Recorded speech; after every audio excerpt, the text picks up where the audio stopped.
Hello friends, Happy New Year! I have a gift for you as everybody is making their resolutions and getting organized for the coming year with their lists of goals and priorities. This is Alexandrian philosophy, a holistic approach to resilience, with recommendations for incremental progress in the new year. These methods are designed to help the seeker on their ascension path via mastery over the body, heart, and mind. Each path specializes in one of these, but it also overlaps the others in a system of checks and balances, and that's why studying only one, in the absence of the others, doesn't make for a very well-rounded toolkit, although any attempts at self-improvement are going to be beneficial for you, of course. Taking a holistic approach will help you to elevate your whole quality of life without needing to go into an extreme in any one direction. You may be familiar with some of these philosophy terms, but we're going to go into a little bit more detail for you today with specific examples. The first is Epicureanism. And this school of thought took place in what might be thought of as the garden. And this is the path that is most specific to the primary motivation of power. We talked about that in the survival exercise, if you're remembering that video. If not, no biggie, we're going to go a little bit different way in this video. So for the power motivation, we talked about the search for food being the first and foremost priority in the interest of preserving personal vitality, and that's the hallmark of strength-oriented people. The ability to see things through to the end hinges on endurance. And so that's the phase of action that they are most concerned with. So for this lecture, instead of delving too deeply into the specifics of the Epicurean philosophy, we're going to look at the practical concepts in terms of psychology and their modern embodiments. I highly recommend, the whole video is kind of conceptualized around a book that I particularly love. I think everybody should go and read in its entirety. I'm not going to attempt to paraphrase or represent it because it's got a lot of really specific nuance and everybody's going to take something completely different away from it. But this book right here, The Wisdom of Hypatia, by Bruce J. McClellan, PhD, Ancient Spiritual Practices for a More Meaningful Life. Very good book. Just really, really novel concepts if you haven't gotten into that mode of classical Greek thinking at all. You don't have to have any sort of prior knowledge. You can just dive right into that book.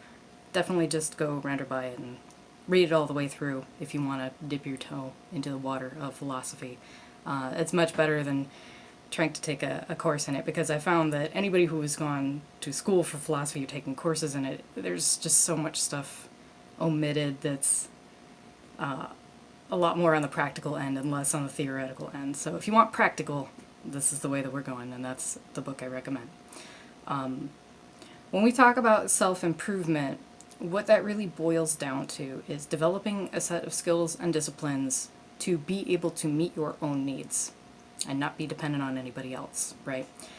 Every day is a balancing act, trying to regulate our three spheres of experience and meet the hierarchy of needs which governs body, mind, and spirit.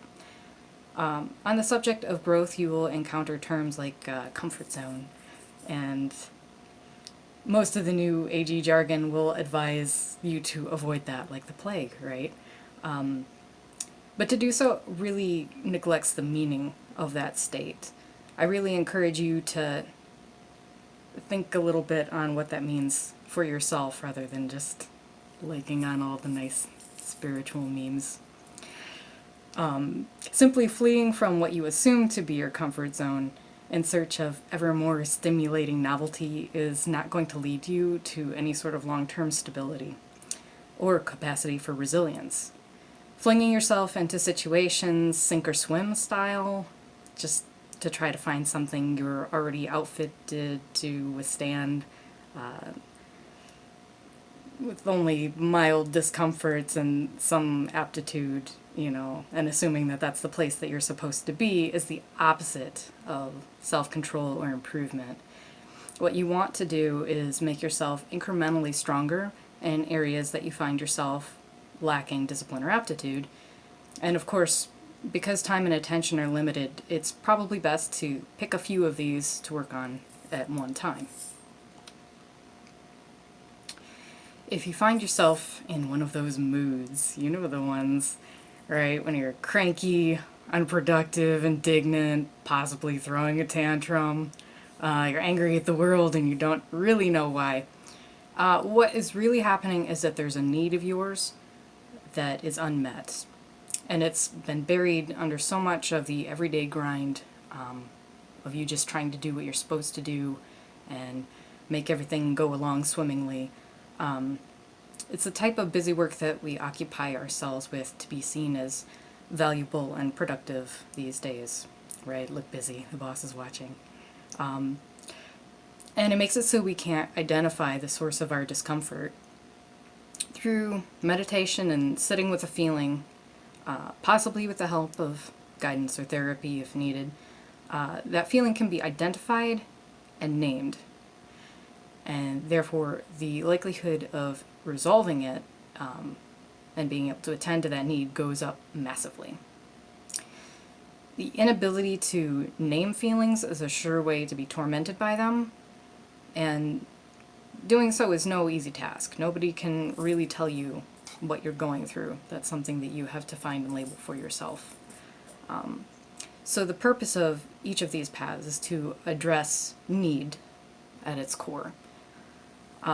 When someone enters a Stoic practice, what they are trying to do is not to kill or control their feelings. What they are doing is using an ancient set of tools to put them into their appropriate mental containers to prevent them from spilling over into other areas of life. What these practices are essentially doing is training your thoughts, experiences, and feelings into their appropriate definitions so that they don't overlap and confuse the other areas. It makes all of life more manageable when you are readily able to do so. Practicing this in times of calm is crucial for building up those reflexes and being able to do it then under pressure. And mastery of this is what is meant by resilience. Resilience is the most human trait of all. It's our adaptability that has led us to be able to inhabit every corner of the earth and thrive in every climate. We make tools for ourselves to be able to overcome challenges and hardships, and so these mental ones are no different. Clarity of language is invaluable for being able to convey your experience to others, possibly collaborate with them, and ask for help.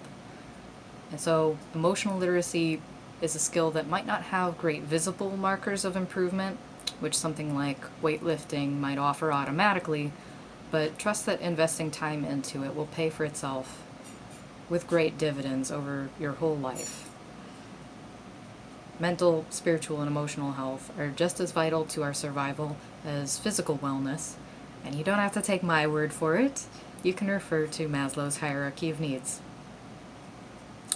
We have really demonized neediness as a sign of weakness and aligned with a very mechanistic worldview, disdaining any time that a basic life function requires some input to continue, and punishing people in a very real economic way through workplace discrimination and mistreatment. Constant threats to our livelihood have shaped us into self-denying little robots, but nobody turns to the printer and goes, "Oh, look at you needing ink to perform your basic function again. Why can't you just go without?" We treat our tools better than we treat ourselves. The basic understanding that you need to put the required materials in for a process to continue seems to have gotten conveniently misplaced when it comes to our own bodily functions. Thus, the misinterpretation of paths like Stoicism as a means to repress our needs in the hope of becoming some sort of super productive, emotionless automaton in a perfect caricature of toxic masculinity. I'd like to make a note here. That's not what that path is. The notion of adopting a Spartan militaristic lifestyle as a way of becoming manlier and therefore in a better position to have power over someone is straight up psychopathic. So how do we bypass the urges that are most vocally presenting themselves, and get down to the need, which is really at the source of our discomfort. We need to actually validate the need. If we just keep glossing it over with other things which temporarily sate us in the moment, we may be robbing ourselves of something deeply necessary. The obvious example of this is nutrition. While things like sugary food flood our receptors with good feelings, deep down our organs are lacking the vitamins and minerals that they need for healthy functioning. But our senses are unreliable. That is one universal truth which all of these philosophies hold very close, right? We might feel hungry when in actuality what we mostly are is thirsty. We need to apply a greater understanding on top of our physical urges, and understanding that hydration is key. You pretty much should always be drinking some water, and if you haven't done so yet, this is your friendly reminder to go get yourself a glass. Pause the video right now if you haven't got one. Okay. Certain activities, for instance, juice fasting or just consuming a lot of fruits and vegetables, can help to correct where the brain has formed incorrect associations by overindulgence in addictive substances such as sugar. When you do this, you train your body to start to crave the things that will actually fulfill its nutritional needs and make you feel better in the long run. Epicureanism is commonly associated with this nutritional type of physical discipline because food is medicine and eating right is the most fundamental way to avoid illness and discomfort.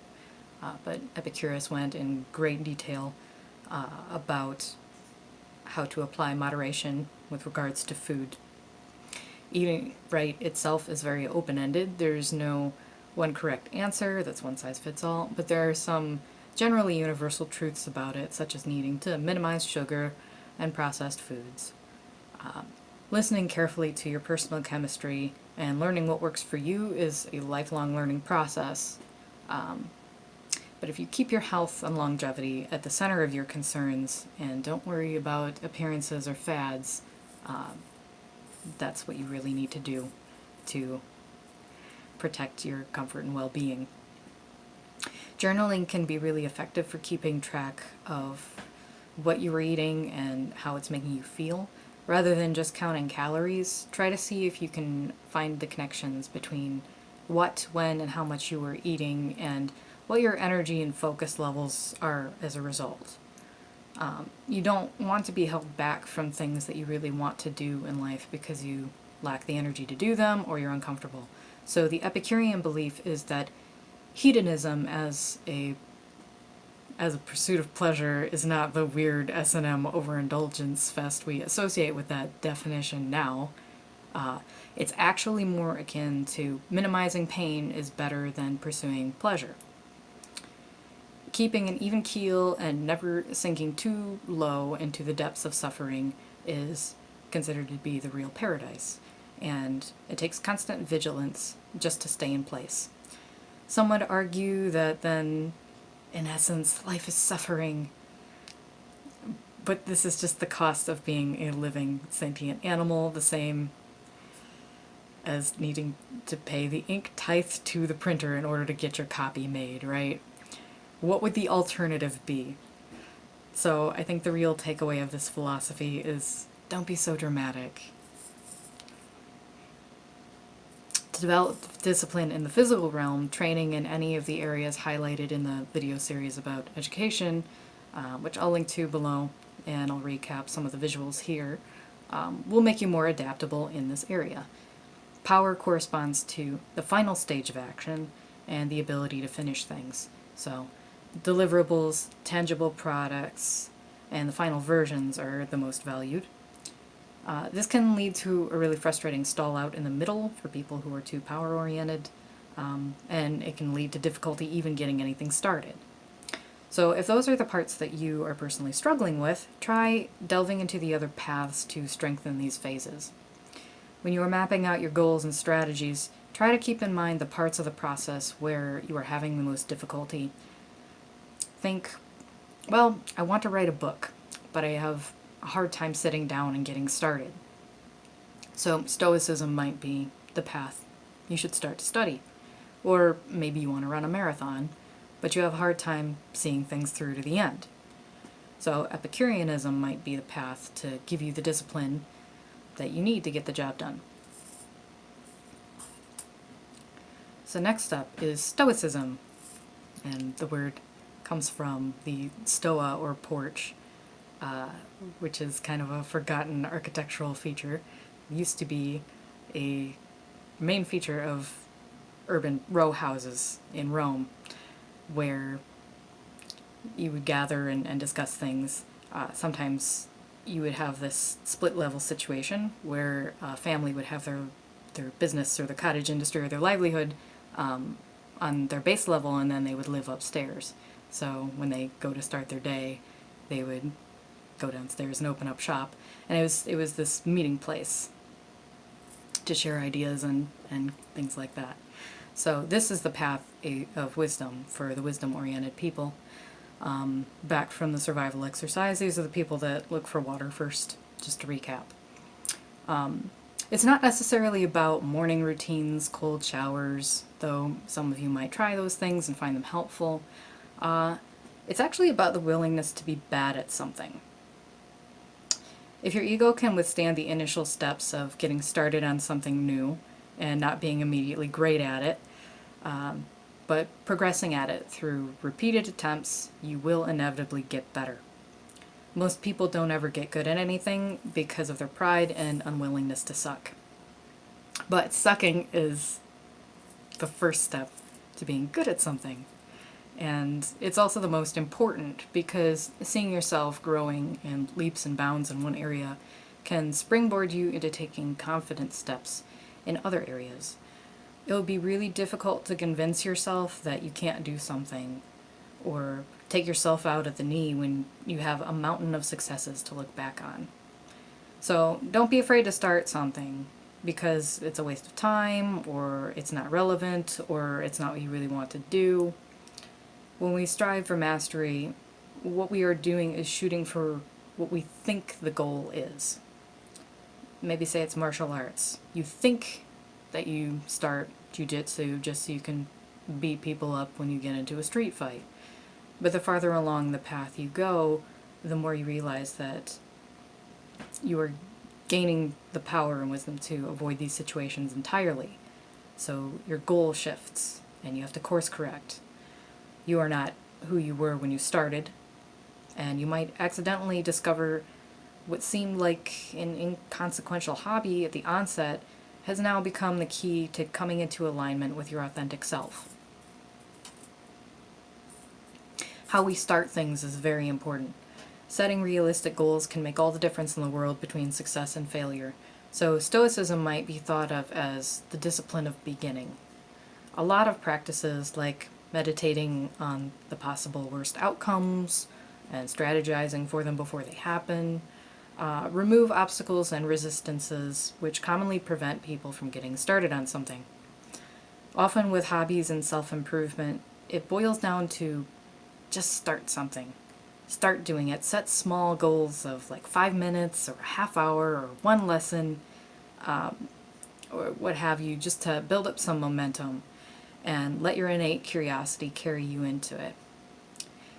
In higher stress situations where a good decision needs to be made under pressure, Stoicism can help to quiet the voices of extraneous details and focus on the heart of the matter. Intellectual discernment is appropriate in some circumstances where high emotions might blow things out of proportion. But as a general rule, it should not be used to constantly suppress emotion or invalidate its importance in your personal journey. Discernment, knowing when the right time is, lies at the heart of Stoic practice. Premeditation of misfortune, detachment from outcomes, recognizing what is within control, self-reliance and responsibility, personal sovereignty, and indifference to the opinions of others are crucial mental stances for retaining our integrity amidst chaotic circumstances. Adequate preparation is also important for getting a strong start. Putting yourself in the mode to do work by having a clear workspace, removing distractions, and setting up some parameters can have a huge impact on productivity. But most advice is going to tell you a lot about what not to have around you, and the general consensus seems to be this minimalistic kind of aesthetic. But old photos of Einstein's desk are pretty clear evidence that everyone has different needs, and there isn't a one-size-fits-all setup. It really depends on the kind of work you are doing. For me, the key has been to have an entire sort of area where I leave out what I'm working on, and having that visual reminder that it's ongoing is a really big motivator for me to sit back down and finish it so it's out of the way. Or if it's the next thing that I have up on the to-do list, often what really helps me is to get the stuff laid out for it the evening beforehand. And then when I go to tackle it first thing, when I'm fresh the next day, it gets done really quickly. I also find it's helpful to have finished things in the space.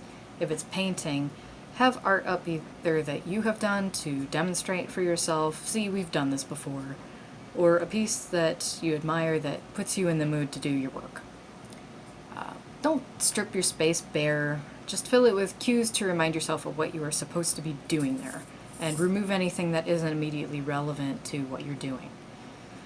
This can be challenging when you have only a small space to work with, in an apartment or what have you, but in those cases, when you need to use the same area for multiple kinds of work, just try to fill it with things that make you feel the most like yourself. Don't clutter up a small space with lots of commercial sort of fan paraphernalia or branded iconography, or things that make you feel weak. It might be tempting to fill your surroundings with things that you like, but in a workspace that's really detrimental, and I find it to be kind of undesirable overall in places where you spend a large amount of your time. If you aren't populating your world with you, with the ideas and the content of others, it's easy to lose yourself. It puts you in the back seat of your life when you identify too much as a fan. Yeah. And when you personally identify with what you are into rather than who you are, what your values are, what you really think about, and so forth. So even if it seems like small, dumb stuff, do sketches. Even if they aren't as good as the ones of the artists you look up to, write yourself notes. Do as much by hand as possible. Do little crafts or whatever, and surround yourself with things that you personally have made. You can always get rid of them later when you come up with something better. My favorite phrase right now is transformation comes when you are sick of your own bullshit. Yeah, it's a spicy one. I like that. There's nothing wrong with any stage that you are at. All versions of yourself are complete and valid.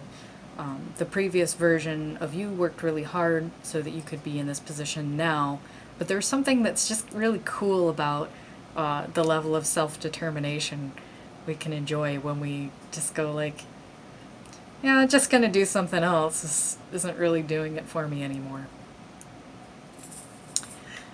Learning is how we guard ourselves against the unknown, accepting that we can never be fully in control of our circumstances and that we need to react correctly when presented with hazards, might be best summarized in the aphorism, luck is what happens when preparation meets opportunity. What is meant by this is taking steps beforehand to be mentally prepared can pay off. Turning tragedy into fortune by adjusting your perspective is in fact the way that Stoicism itself was born.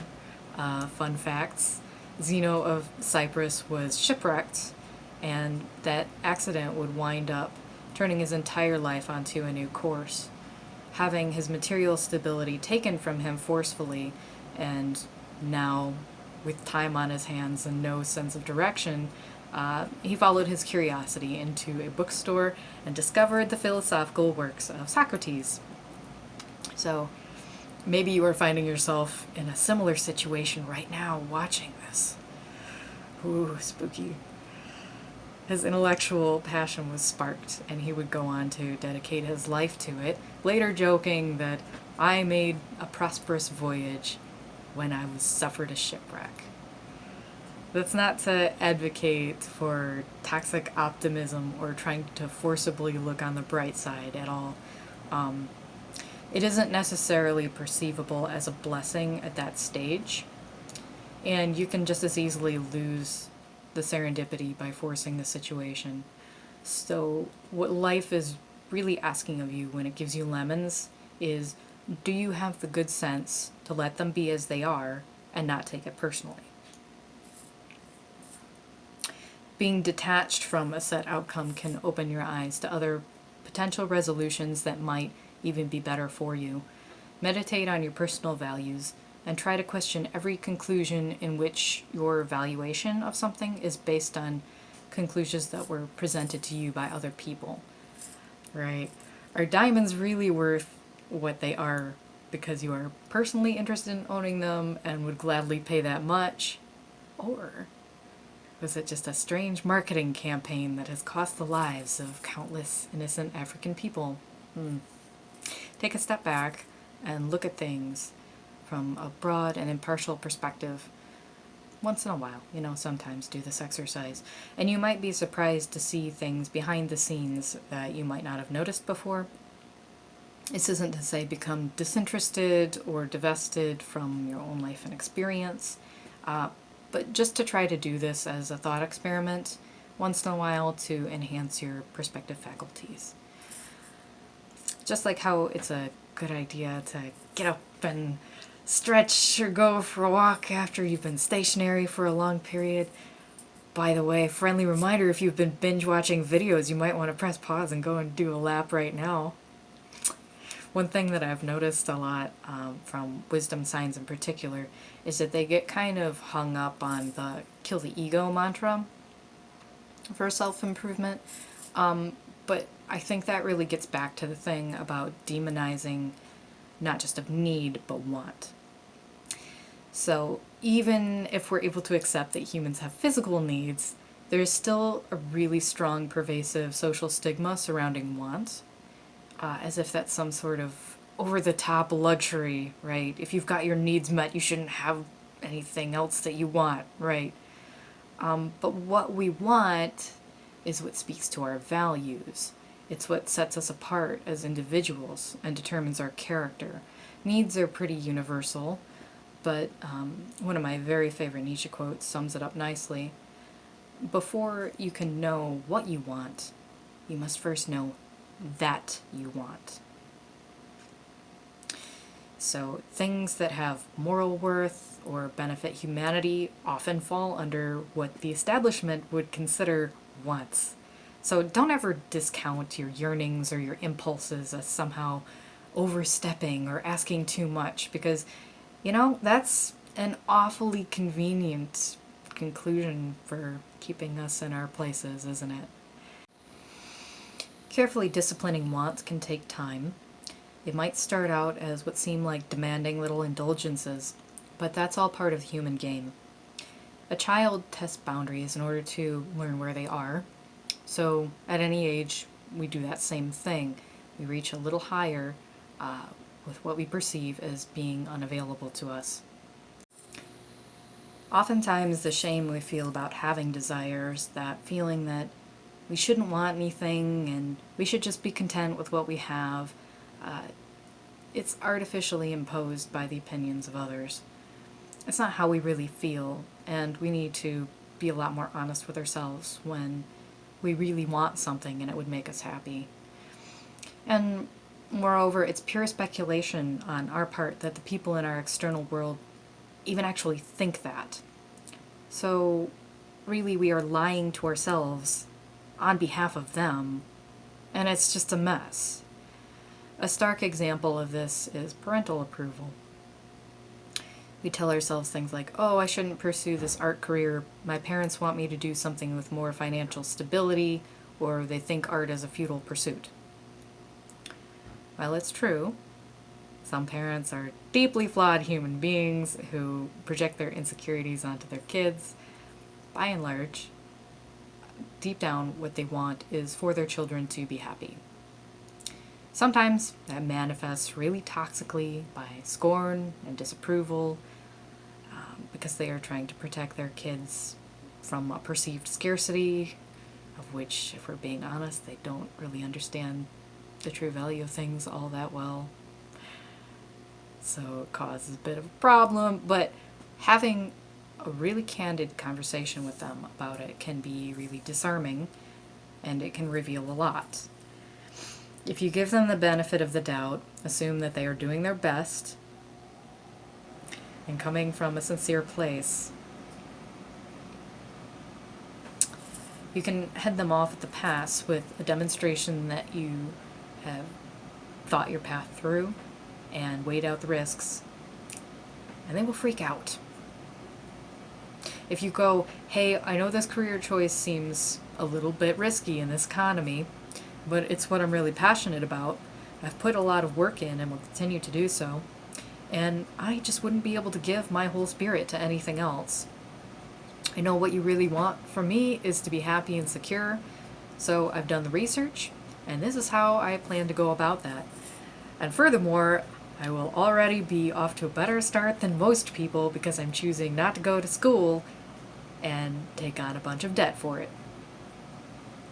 I didn't have the guts to lay that down when I was young.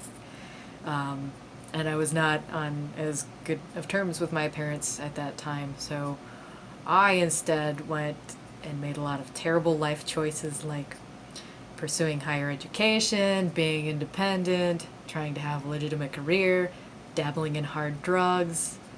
I'm just kidding, that last one would have been way more financially responsible.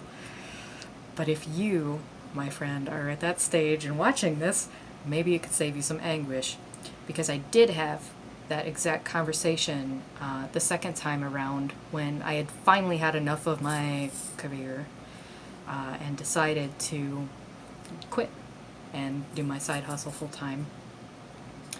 And it wasn't because I was dependent on my parents for anything at that time. I'd already bought a house. It was kind of like too late, honestly. But I think we kind of have this innate strong desire for approval, at least from our life givers. So we had a really candid conversation where I went, hey, I tried it the way that they told me to. I did all the right things. I got good grades. I never screwed up. And now I get to be living proof that the system is super broken. Great. If it's all the same, I'm going to go stop being a guinea pig and start living my life how I wanted to begin with. And we talked about hopes and fears and disappointments, and it was really uncomfortable because of the generational drama, right? And the fact that it was their gen's unsustainable lifestyles, degradation of the environment, predatory legislation, and job loss that led me to be in a position where I literally had to make my own livelihood with more elbow grease and bootstraps than their dumb little baby boomer mantras could rationalize. But in moments of very scary and sublime vulnerability, my parents admitted to having gone through the same thing with their parents and not having all the answers and feeling like they failed and were betrayed and abandoned and unable to protect their children. And they couldn't talk to their parents and level with them. You know, they passed away before they could have had those conversations, and they wouldn't have had those conversations. So maybe we can, though. You know, maybe that's how we break the cycle of trauma. That contemplation of mortality.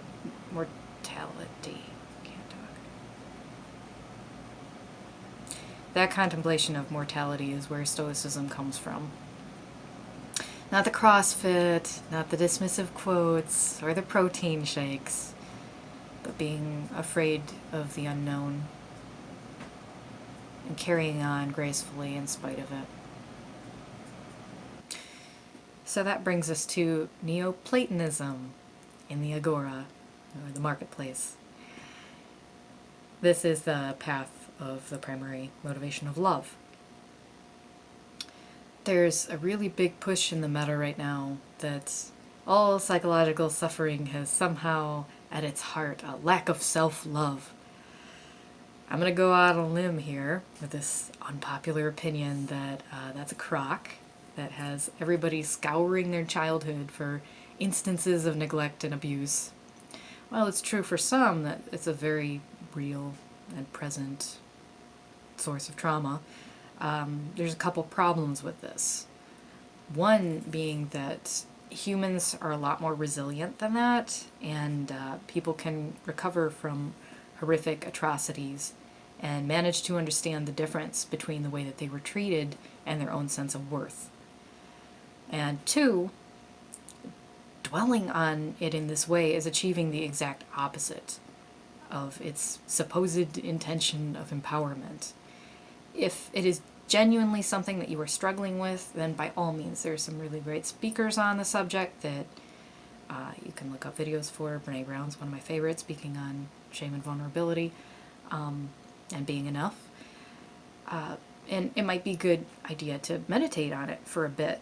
But this all-consuming mantra that we have going on is, in my eyes, very problematic, because it's saying to people who love themselves perfectly well and, you know, aren't really struggling with that necessarily, but they're actively trying to meet their other needs, it's saying that those can somehow be oversimplified, right? And worse, it implies that it's even their fault for not loving themselves hard enough, I guess. Like that's something that you can actively do while offering no tactile solutions whatsoever to these other problems that are at the heart. You know, self-love isn't all bubble baths and pep talks. You know, it's the basic respect and care that we take every day to maintain our rented life vessels. And just like breathing, the way you know it's working as intended is the absence of being able to notice it at all. Every time we artificially call attention to it, it's like asking, how does it feel to blink? Right? And all of a sudden, we're made acutely aware of a process that was otherwise fully unconscious. And we start to screw it up. Right? Try it now that I've mentioned it, and you find yourself manually directing your breathing or blinks. It's horrible, right? It's a terrible sensation, right? And then you're put on the spot and you're worried you're doing it wrong. So I'm not going to tell you to love yourself. I have a hunch that you already do, and your deeply seated unmet needs have more to do with the ones that our modern society has found ways to commodify and sell back to us. Let's talk about that, huh? They're very addressable needs. Don't let anybody tell you that this is just the way things are, that we've adapted to them, and so we can just go on this way. No, we adapted, and we can just as easily break the bad habits and revert to something that isn't so self-destructive. This takes awareness and not sugarcoating. So Platonism, just like all of the other fun Greek vocab words that we've had here so far, have been magnificently misinterpreted in our modern definitions. It's often automatically associated with the cringe-tastic friend zone, you know, that imaginary place where platonic connections have no value and should pretty much just go to die. Friendship is actually one of the strongest indicators of longevity and overall health, and the inability to have meaningful non-sexual connections is a hallmark of our neurotic age, as emotional intelligence becomes more and more undervalued. Friends act as mirrors, making us aware of how we appear to others and the things that we may be choosing not to notice. So it's not a surprise that many don't want to look. They might hold us accountable for goals that we set or dreams that we have, and it's much easier to back out on ourselves when we don't let anybody in. So how then, in this day and age, do we pursue more meaningful human connections and friendship? Well, I'm gonna level with you. I have no idea. I've struggled pretty hard with this myself. I'm sure if you put loneliness in the search, you will pull up probably as many vids as there are about Stoicism, and perhaps largely for the same reason. But in my thinking, none of those offer any actionable suggestions. Some things that I've observed are, as much as we like to think that we behave totally different from the previous generations and disdain the people who become very insular to their families, communities, and filter bubbles, that's still a really strong tendency that we have. We cling to the familiar to our own detriment and stay in toxic situations while failing to branch out and meet people who actually care about our outcomes and want to root for the best version of ourselves. When you drop a child off at a playground and just go, okay, honey, now go make friends, that's hardly fair. And it paralyzes them, right? And that's exactly what we've done to ourselves with the internet at our disposal in a really real way, right? So what do? I've advocated in other videos pretty heavily about LARP and my own community concepts. And the basis behind all of that is that we need some sort of institution or structure to socially break the ice. It makes it a lot easier. You can get the ball rolling when you have an interest in common or belong to the same group. The problem with that being that a lot of the meeting grounds or watering holes have really secured themselves by taking advantage of the people who are convening there. College. And the overhead for maintaining gathering spaces is crazy, right? Don't get me wrong. I understand full well. You know, every time there's a nice little cafe that you start to like the vibe of, the rent there gets hiked and it's gone, right? So there's a very delicate balance between the living organisms and their environment that capitalism inevitably disregards and breaks. Transcendent social experiences, you know, conventions, musical events, things like that, are by and large extremely cost ineffective, but we are going to have to make a collective conscious decision to support them if we are to overcome this loneliness epidemic. So those are kind of the big picture thinking solutions, but for a daily practice, and something that you can, as an individual, just do right now, we can become more socially resilient by exposing ourselves to ideas and perspectives other than our own. We can engage with other people in a spirit of goodwill rather than being on this constant hunt for a prospective partner or someone who could benefit us, you know. You kind of get into this trap with loneliness where you're always on the lookout for something significant and you kind of ignore the little thing, you know, the little interactions. So on the whole, it definitely seems like people are very restrained with friendly gestures. So keep in mind, it doesn't cost anything to be kind or polite. It's difficult to see the cumulative impact of these small acts, but by being better socially acclimated, it's going to be very important for you when you do find yourself in a situation where something is on the line, like needing to ace an interview or make a good impression. This is something that you can actually practice by stepping a little bit outside of your comfort zone. The word again. And making small talk. We've been kind of droned that this is a waste of time somehow, or that we should save our social energy up for things that are really worth our while. But when you set pleasantness itself as your desired outcome, you might be surprised what doors open for you serendipitously to other opportunities that you didn't expect. The other day, was watching, again, one of my favorite ever old-timey movies. If you haven't seen it, you should probably just look it up. They had it, you know, free on YouTube and stuff. Harvey, which is a lovely little black and white film that's about craziness, but also, pleasantness and the dichotomy of those two forces kind of in our current society. And it's very charming. You should totally go watch it. But the takeaway is to treat every person as if they know something that you might need to know. Take a moment to really listen to them, because the key to social resilience is the socialization itself and the way that people read you as approachable or friendly. And that isn't faking a smile or putting on airs. It's just drop some of the pretense of needing to be perceived in a certain way. Pay attention to body language. Challenge yourself to communicate better and be playful with it. In the end, what we all really want from each other is a suitable playmate. And Plato believed that this philia is a higher form of love, capable of transmuting those base levels and the need for ownership and control into a genuine sense of compassion.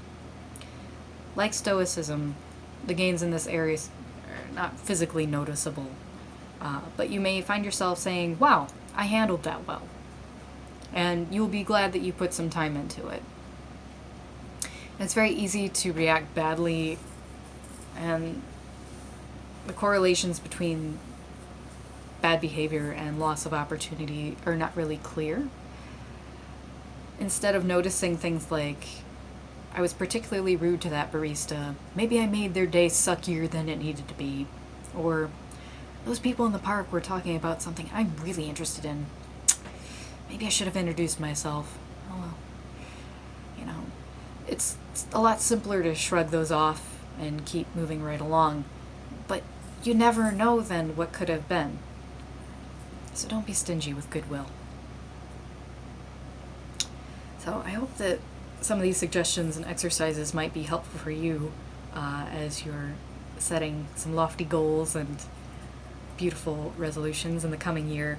I know they're not quite the typical things that a lot of other sources might suggest, but these little acts of mindfulness and little exercises, I think can add up in a really big way to taking on those other challenges that you've set. So thank you so much for spending this time with me. Again, to get more specificity and more benefit from the practices and the philosophies, I highly recommend you just go and read the whole way through The Wisdom of Hypatia. I will put a link for it in the description as well. Thank you, friends, and have a lovely, bright and shiny new year.